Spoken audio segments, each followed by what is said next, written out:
ये सच्चाई है ए लक्ष्मी। अरे रतिया के सुतला में देखिला सपना तोहरे जैसन लड़की एगो तोहरे जैसन लड़की एगो आवले तोहरे जैसन लड़की एगो आवले ए रानी दिल जा ओढ़नी से दिल सुरावेले ए रानी दिल जा ओढ़नी से दिल। अरे कहियो कोरवे में बीतत रहे रात हो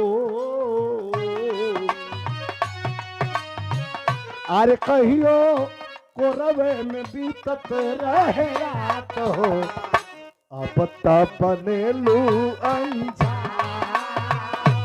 कहियो कोरवे में बीतत रहे रात हो अब तब बनेलू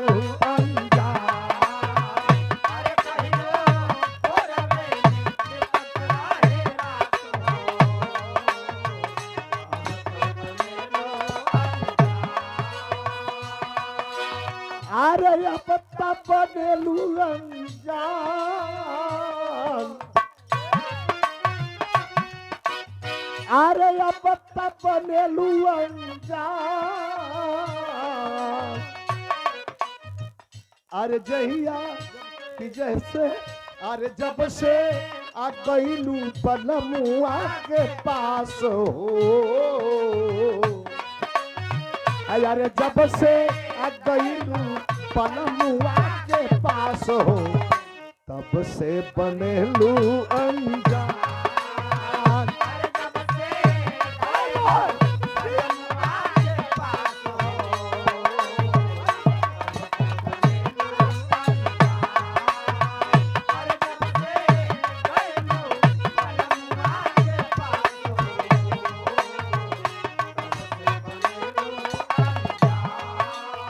एगो सवाल बा बतावे के पड़ी सुना सुना है ने दिलवा पे हाथ रख के अरे दिलवा पे हाथ रख के अरे मनवा से पूछा हमके चाहे लू कि ना तू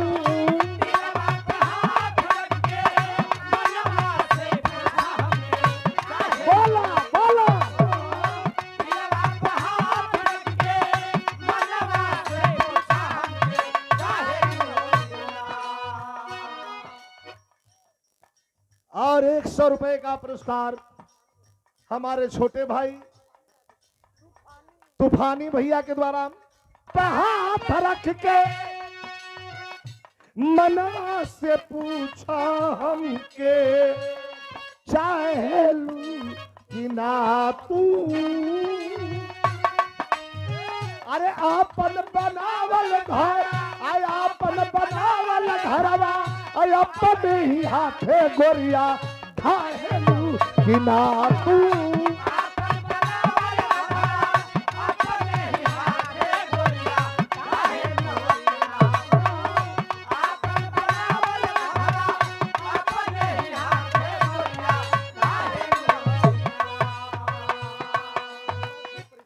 और वाह वाह वाह वाह ये देखा धन्यवाद चाहे लू कि ना तू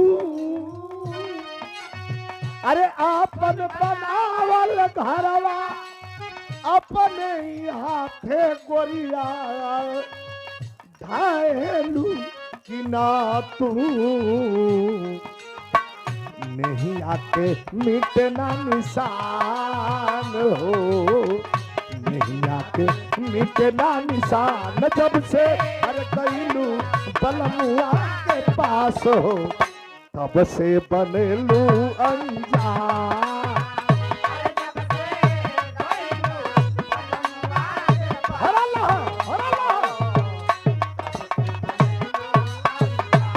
बहुत सुंदर बहुत सुंदर। बसौली है।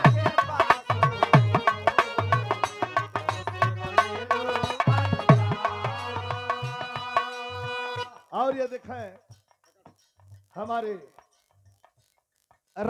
रमेश कवि जी का भी सम्मान, हमारे रिंकू यादव जी शिवगढ़ की धरती से प्रधान पद के शानदार प्रत्याशी, बाबा मनोकामना पूर्ण करेंगे। 200 रुपए का पुरस्कार, धन्यवाद हो। कैसे हो, बहुत बहुत धन्यवाद। एक खास तौर से लक्ष्मी प्रियदर्शी बधाई गीत हो। कैसे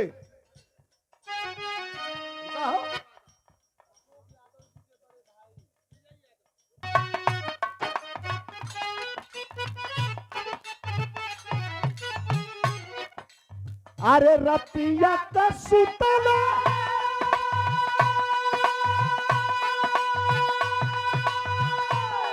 एक लाइन कवि जी लक्ष्मी खातिर, रतिया का सुतना मैं देखिला सपना।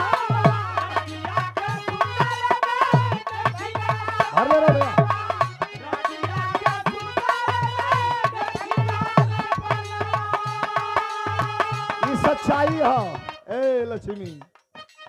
अरे रतिया का सुतना मैं देखिला सपना, तोहरे जैसन लड़की एगो, तोहरे जैसन लड़की एगो आवेले, तोहरे जैसन लड़की एगो आवेले, ए रानी दिल जा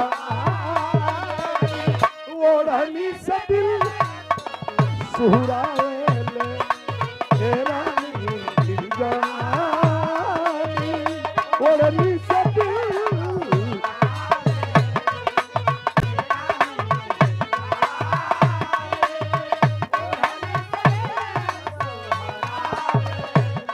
यो सच विधाना बनैले बालन, अच्छा तब विधाना बनैले बालन तोहके सहेज के।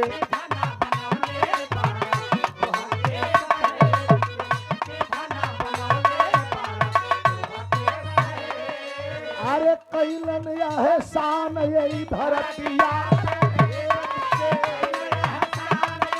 यही धरतिया पर भेज के।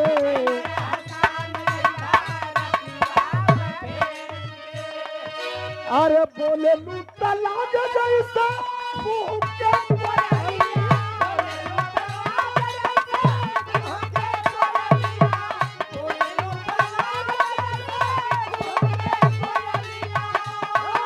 अरे बोले लूटा लाग जैसा और मुँह के कोयलिया रही रही जिया छछनावे ले, तेरा ने दिल जा। अरे ओढ़नी से दिल सुरावेले, तेरा नी दिल जा, ओढ़नी से दिल